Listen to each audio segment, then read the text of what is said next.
Hello बच्चों, स्वागत है आपका एक बार फिर से आपके अपने YouTube channel next step up पर। दोस्तों, लास्ट जो मैंने आपको टेस्ट सीरीज़ दी थी, जो ड्राइंग के चैप्टर नंबर 4 से थी, दक्कनी चित्रशैली से थी, आज अपन उसका सॉल्यूशन करेंगे।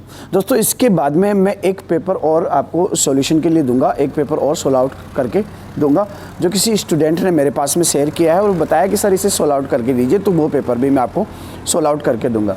तो सबसे पहले अपन जो लास्ट जो मैंने आपको पेपर दिया था उसको सोल्व आउट करते हैं। और उस पेपर का जो क्वेश्चन नंबर फर्स्ट था वो ये था दोस्तों, निम्न में से कौन सी जो चित्रशैली है वो दक्कनी चित्रशैली से संबंधित नहीं है। दोस्तों, कौन सी चित्रशैली दक्कनी चित्रशैली से संबंधित नहीं है? बीजापुर या गुलेर चित्रशैली या गोलकुंडा चित्रशैली या फिर अहमदनगर चित्रशैली। तो दोस्तों, इसका सही जो आंसर होगा वो गुलेर चित्रशैली, क्योंकि ये जो तीनों चित्रशैली है, बीजापुर, गोलकुंडा या फिर अहमदनगर, तीनों दक्षिण भारत की चित्रशैलियाँ हैं। और जो गुलेर चित्रशैली है ये आपके पहाड़ी चित्रशैली है। बसोहली, गुलेर और कांगड़ा, ये तीनों जो चित्रशैलियाँ हैं ये पहाड़ी चित्रशैली से संबंधित है, जबकि बीजापुर, गोलकुंडा और अहमदनगर जो चित्रशैली है वो आपके दक्षिण भारत यानी कि दक्कनी चित्रशैली से संबंधित है। चलो दोस्तों, चलते हैं क्वेश्चन नंबर 2 पे। दीवान ऑफ हाफिज ग्रंथ किस चित्रशैली से संबंधित है? दोस्तों, क्वेश्चन दोबारा से, दीवान ऑफ हाफिज जो ग्रंथ है वो कौन सी चित्रशैली से संबंधित है? तो मैंने ऑप्शन दिए थे आपको, अहमदनगर, गोलकुंडा, बीजापुर या फिर इन तीनों में से कोई नहीं। तो दोस्तों, इसका सही आंसर होगा गोलकुंडा चित्रशैली से संबंधित है दीवान ऑफ हाफिज ग्रंथ। आगे चलते हैं क्वेश्चन संख्या 3 पर। नोरसनामा जो ग्रंथ है वो किसने लिखा था? तो दोस्तों, नोरसनामा जो ग्रंथ है वो इब्राहिम सेकंड ने लिखा था। तो इसका जो ऑप्शन नंबर ए है ये आपका सही आंसर होगा, इब्राहिम सेकंड। आगे चलते हैं क्वेश्चन नंबर 4 पर। क्वेश्चन नंबर 4 है, मिश्रित घोड़ा दक्कन चित्रशैली की किस शैली से या किस उपशैली से संबंधित है? तो ऑप्शन है आपका गोलकुंडा, अहमदनगर, बीजापुर या फिर तीनों में से कोई नहीं। तो दोस्त का सही आंसर होगा आपका जो ये मिश्रित घोड़ा जो चित्र है वो गोलकुंडा चित्रशैली से संबंधित है। आगे चलते हैं क्वेश्चन नंबर 5 पर। क्वेश्चन नंबर 5 है, गोलकुंडा एक स्वतंत्र राज्य कब बना था? 1512 ईस्वी में, 1912 ईस्वी में, 1412 या फिर 1243 ईस्वी में? तो दोस्तों, इसका जो एग्जैक्ट आंसर होगा, क्लियर आंसर होगा, वो होगा 1512 ईस्वी में। आगे चलते हैं क्वेश्चन नंबर 6 पर। क्वेश्चन नंबर 6 है, योगिनी चित्र किसका चित्र है? एक स्त्री का, एक पुरुष का या फिर हाथी का या फिर किसी श्वान यानी कि कुत्ते का? तो दोस्तों, योगिनी जो चित्र है वो एक स्त्री का चित्र है, जिसमें स्त्री को योग करती हुई मुद्राओं में दिखाया गया है। अपन ने पढ़ा था कि योगिनी चित्र में एक स्त्री जो है सांसारिक जीवन को त्याग कर योग में लगी हुई रहती है और जो है वो किस तरीके से एकाग्रचित होकर एक मैना की तरफ देखती है। आगे देखते हैं क्वेश्चन नंबर 7 पर। रागिनी पथक मिसा ऑफ राग हिंडोला जो चित्र है वो उस चित्र पर किस शैली का प्रभाव है? रागिनी पथक मिसा ऑफ राग हिंडोला चित्र पर किस शैली का प्रभाव दिखाई देता है? तो दोस्तों, ईरान का यानी कि पारसिया या फिर ईरान अपन बोलें तो उस चित्र का, उस शैली का इस चित्र पर पूर्णतः या स्पष्ट रूप से प्रभाव दिखाई देता है। आगे चलते हैं क्वेश्चन नंबर 8 पर। क्वेश्चन नंबर 8 है, हजरत निजामुद्दीन औलिया। दोस्तों, क्वेश्चन नंबर 8 है, हजरत निजामुद्दीन औलिया व अमीर खुसरो जो चित्र है वो दक्षिण भारत की किस चित्रशैली से या किस नगर से संबंधित है? कौन से नगर से संबंधित है? बीजापुर से है, गोलकुंडा से है या फिर हैदराबाद या फिर बरार से? तो दोस्तों, हजरत निजामुद्दीन औलिया और जो अमीर खुसरो है ये चित्र हैदराबाद राज्य से संबंधित है। ओके दोस्तों, आगे चलते हैं क्वेश्चन संख्या 9 पर। रागिनी पथक मिसा ऑफ राग हिंडोला जो चित्र है वो उसके केंद्र में जो महिला बैठी हुई है वो कौन सा वाद्य यंत्र बजा रही है? दोस्तों, इसी तरीके के जो ऑप्शनल क्वेश्चन होंगे वो आपके माइनर क्वेश्चन होंगे, इसी तरीके के होंगे। रागिनी पथक मिसा ऑफ राग हिंडोला चित्र में जो सेंटर में बैठी हुई है वो महिला कौन सा वाद्य यंत्र बजा रही है? तो दोस्तों, वो वीणा बजा रही है। जो सेंटर में महिला बैठी है, केंद्र में बैठी है, वो वीणा वाद्य यंत्र बजा रही है। आगे देखिए अपन क्वेश्चन नंबर 10 पर। क्वेश्चन नंबर 10 है, बीजापुर के सुल्तान अब्दुल्ला कुतुब शाह का चित्र किस संग्रहालय में है? बीजापुर के जो सुल्तान थे अब्दुल्ला कुतुब शाह, इनका चित्र दोस्तों जो राष्ट्रीय चित्र संग्रहालय जो नई दिल्ली में है वहाँ पर इनका चित्र संग्रहित है। कहाँ पर है? राष्ट्रीय संग्रहालय नई दिल्ली में। फिर आगे चलते हैं क्वेश्चन संख्या 11 पर। क्वेश्चन संख्या 11 यह है कि दक्कनी चित्रशैली की कोई 2 विशेषताएं बतानी है। दक्षिण भारत की चित्रशैली की कोई 2 विशेषताएं। तो दोस्तों पहली विशेषता तो यह है कि इसमें गहरे चमकीले रंगों का प्रयोग किया गया। कौन से रंगों का? गहरे चमकीले रंगों का प्रयोग किया गया। इसमें नारी सौंदर्य को बहुत ही स्पष्ट रूप से दिखाया गया, ये इसकी दूसरी विशेषता है। तो अगर अपन कहना चाहें तो 2 विशेषताएं हो गई दोस्तों, एक तो कौन से? गहरे रंगों का प्रयोग, और दूसरी विशेषता हो गई आपकी नारी सौंदर्य। इसके अलावा अपन कहें तो ये दरबारी चित्रशैली के रूप में विकसित हुई थी। तीसरी विशेषता हो गई इसकी, कौन सी? दरबारी चित्रशैली के रूप में ये क्या हुई थी? विकसित हुई थी। आगे चलते हैं अपन क्वेश्चन संख्या 12 पर। क्वेश्चन संख्या 12 है दोस्तों, दक्षिण भारत की चित्रशैली के किन प्रमुख रंगों का प्रयोग किया गया? जो दक्षिणी जो चित्रशैली है उसमें कौन से प्रमुख रंगों का प्रयोग किया गया? दोस्तों उसमें प्रयोग किया गया था एक तो लाल रंग का, एक सफ़ेद, एक पीला, एक नीला। ये जो रंग है इनका मुख्य रूप से प्रयोग किया गया था। कौन कौन से हैं? लाल, पीला, नीला और सफ़ेद जो रंग है इनका मुख्य रूप से यहाँ इस शैली में प्रयोग किया गया था। 4 रंगों का मुख्य रूप से प्रयोग है, लाल, पीला, नीला और सफ़ेद। आगे चलते हैं क्वेश्चन नंबर 13 पर। द थ्रोन ऑफ प्रोस्पेरिटी जो चित्र है वो किस चित्र शैली का है? दक्षिण भारत की किस उपशैली का है? The throne of prosperity. तो दोस्तों ये जो चित्र है ये कौन सी उपशैली का है? बीजापुर उपशैली का है द थ्रोन ऑफ प्रोस्पेरिटी चित्र। ओके दोस्तों, अब चलते हैं अपन के जो के लघु चित्र है वो किस चित्रकला परंपरा से संबंधित है? तो दोस्तों तारिफ ए हुसैन शाही के जो लघु चित्र है वो मुगल काल के पूर्व में जो चली आ रही थी परंपरा, उस समय के उस परंपरा से या चित्रकला की परंपरा से संबंधित है। आगे वाला क्वेश्चन देखो, तारिफ ए हुसैन शाही काव्य ग्रंथ अहमदनगर के किस शासक की प्रशंसा में लिखा गया है? तो दोस्तों क्वेश्चन नंबर 14 का आंसर लिख देता हूँ। मुगलों से पूर्व की जो कला थी उस कला से संबंधित है तारिफ ए हुसैन शाही। क्वेश्चन नंबर 15 अपन देखते हैं। तो क्वेश्चन नंबर 15 है, तारिफ ए हुसैन शाही जो काव्य ग्रंथ है वो अहमदनगर के किस शासक की प्रशंसा में लिखा गया है? तो दोस्तों ये थे हुसैन निजाम शाह प्रथम। कहाँ के शासक थे? अहमदनगर के शासक थे हुसैन निजाम शाह प्रथम। उनकी प्रशंसा में ये ग्रंथ लिखा गया है जिसका नाम है तारिफ ए हुसैन शाही ग्रंथ।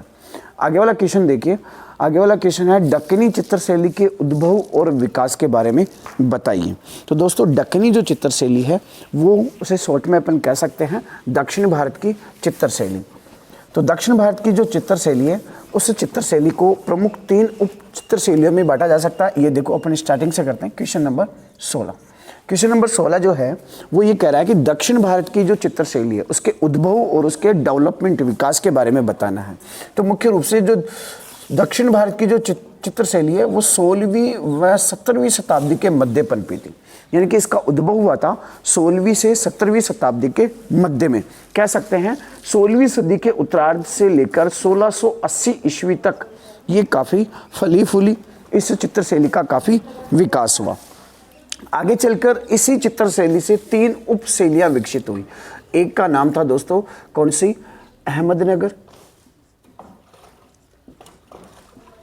एक थी गोलकुंडा और एक थी बीजापुर। ये 3 शैलियाँ विकसित हुई दक्षिणी भारत चित्रशैली से, जिसका उद्भव हुआ था 16वीं शताब्दी में और ये पनपी थी 16वीं से 17वीं शताब्दी के मध्य में। अब तीनों जो उपशैलियाँ हैं इनके बारे में अपन थोड़ा सा देख लेते हैं। जो तीनों उपशैलियाँ हैं अहमदनगर, गोलकुंडा और जो तीसरी उपशैली है वो है बीजापुर। इन तीनों के बारे में देखते हैं। पहला देखते हैं अपन अहमदनगर चित्रशैली के बारे में। दोस्तों अहमदनगर जो चित्रशैली है उसका सबसे ज़्यादा जो विकास हुआ था वो किसके समय पर हुआ था? हुसैन निजाम साहब प्रथम के समय पर। हुसैन निजाम साहब फर्स्ट के समय पर इस चित्रशैली का सबसे ज़्यादा विकास हुआ था। और हुसैन निजाम साहब प्रथम जो अभी अपन ने देखा, जिस पर तारीफ़ ए हुसैन शाही नामक जो ग्रंथ लिखा गया है, जो हुसैन निजाम साहब की प्रशंसा में लिखा गया है, वो अहमदनगर में ही लिखा गया था और अहमदनगर चित्रशैली से ही संबंधित है, क्योंकि हुसैन निजाम साहब प्रथम कहाँ के शासक थे? अहमदनगर के शासक थे। और अगर अपन कुछ विशेषताएं अहमदनगर चित्रशैली की देखें तो दोस्तों इसमें गहरे रंगों का प्रयोग हुआ। कौन से रंगों का? गहरे रंगों का इसमें प्रयोग किया गया। इसके अलावा और अपन अगर देखें तो ये जो है उत्तरी भारत की जो मुगल कला है उससे थोड़ी बहुत संबंधित थी। तो ये अपन ने थोड़ा सा देखा अहमदनगर के बारे में। दूसरा अपन देखते हैं दूसरी चित्रशैली कौन सी? गोलकुंडा। गोलकुंडा चित्रशैली का जो विकास है, सर्वाधिक विकास जो हुआ वो किसके समय पर हुआ? मोहम्मद कुतुब शाह के समय पर।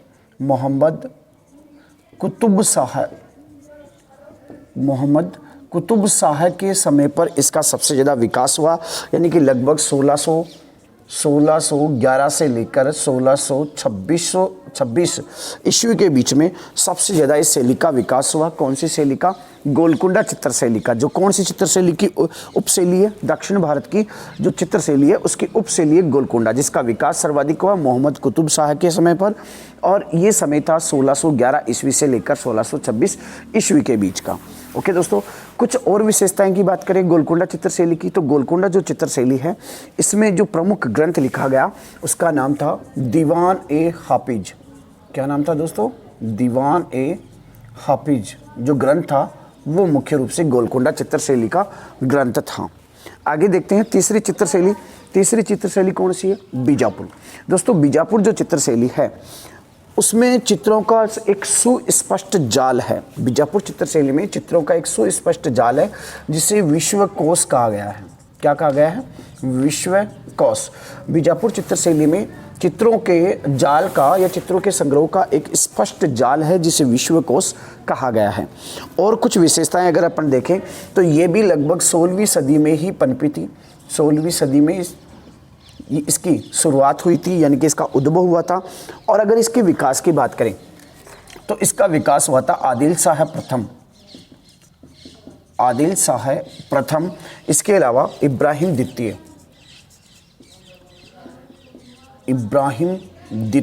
जिसने कौन सा ग्रंथ लिखा था? इब्राहिम द्वितीय ने ग्रंथ लिखा था नौरसनामा।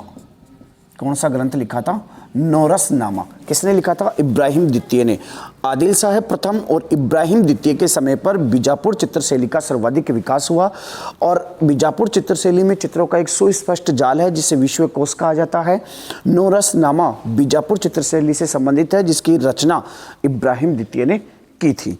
और अगर इसकी कुछ और विशेषताएं अगर अपन देखना चाहें तो और विशेषताएं यह है कि इस चित्रशैली में सर्वाधिक सोने का प्रयोग हुआ। सोने का सर्वाधिक प्रयोग हुआ। तो ये दोस्तों शॉर्ट में अपन ने क्या देखा कि जो दक्षिण भारत की जो चित्रशैली है उसका उद्भव और उसके विकास के बारे में अपन ने देखा। दोबारा से देखते हैं। दक्षिण भारत की चित्रशैली का विकास या उद्भव 16वीं से 17वीं शताब्दी के मध्य में हुआ, यानी कि 16वीं शताब्दी के उत्तरार्ध से लेकर 1680 तक ये काफ़ी फली फूली। आगे चलकर ये 3 भागों में बट गई, यानी कि 3 इसकी उपशैलियाँ बन गई, अहमदनगर, गोलकुंडा और बीजापुर।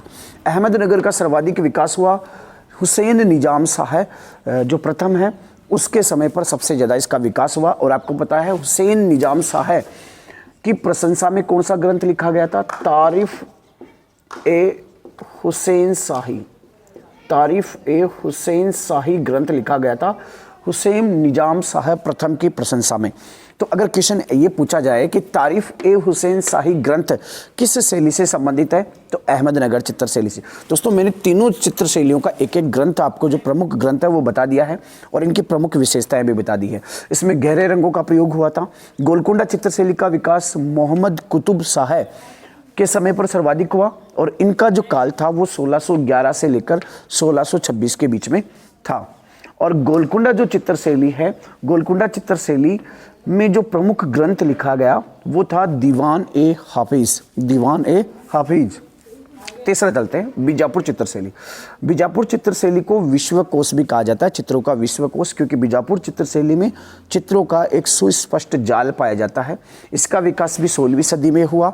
इसका सर्वाधिक विकास आदिल शाह प्रथम व इब्राहिम द्वितीय के समय पर हुआ था। दोस्तों इब्राहिम द्वितीय वही है जिसने नोरस नामक ग्रंथ लिखा था। तो बहुत सारे क्वेश्चंस आपके क्लियर हो रहे हैं और जो बीजापुर चित्र शैली है उसी में सर्वाधिक सोने का प्रयोग किया गया। तो ये दक्षिण भारत की कुछ जो चित्र शैली है उसको संक्षेप में अपन ने जाना। आगे चलते हैं, आगे वाला क्वेश्चन है बीजापुर के सुल्तान कुतुब शाह चित्र की विशेषताओं को बताइए। अभी अपन ने देखा कि बीजापुर जो है बीजापुर के जो सुल्तान है अब्दुल्ला कुतुब शाह, सॉरी क्या नाम है, अब्दुल्ला कुतुब शाह, जो पिक्चर है जो चित्र है उसके बारे में बताना है। तो दोस्तों बीजापुर के जो सुल्तान है अब्दुल्ला कुतुब शाह, उनको अपने आसन पर बैठे हुए दिखाया गया है, अपनी गद्दी पर बैठे हुए दिखाया गया है। राजमहल का चित्र है जिसमें उसके सिर के पीछे आभा मंडल है, प्रभा मंडल है, प्रकाश का मंडल है। हाथ में तलवार पकड़े हुए दिखाया गया है। तलवार का जो मतलब है वो है राजनीतिक सत्ता का प्रतिनिधित्व है। इस तरीके से इस कुछ चित्र की कुछ विशेषताएं हैं। इन्हें जो है इसे वेशभूषा जो है इनकी निजाम तरीके की है, नवाब तरीके की है।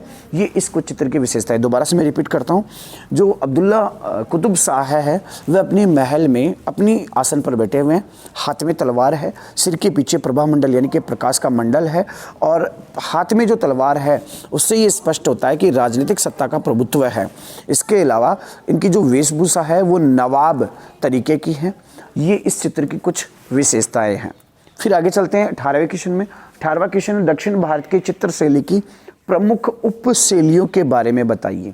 तो दोस्तों अभी अपन ने चर्चा की है दक्षिण भारत की उपशैलियों की, अहमदनगर, गोलकुंडा, बीजापुर। याद क्या रखना आपको, प्रत्येक उपशैली के एक प्रमुख ग्रंथ, किस शासक के समय इनका सर्वाधिक विकास हुआ और उस शैली की मुख्य विशेषताएं क्या थी। दोबारा से एक बार रिपीट कर लेते हैं। अहमदनगर जो चित्र शैली है उसका विकास हुआ था हुसैन निजाम शाह प्रथम। गोलकुंडा चित्र शैली का विकास हुआ था मोहम्मद कुतुब शाह। बीजापुर चित्र शैली का विकास हुआ था आदिल शाह प्रथम और इब्राहिम द्वितीय के समय पर।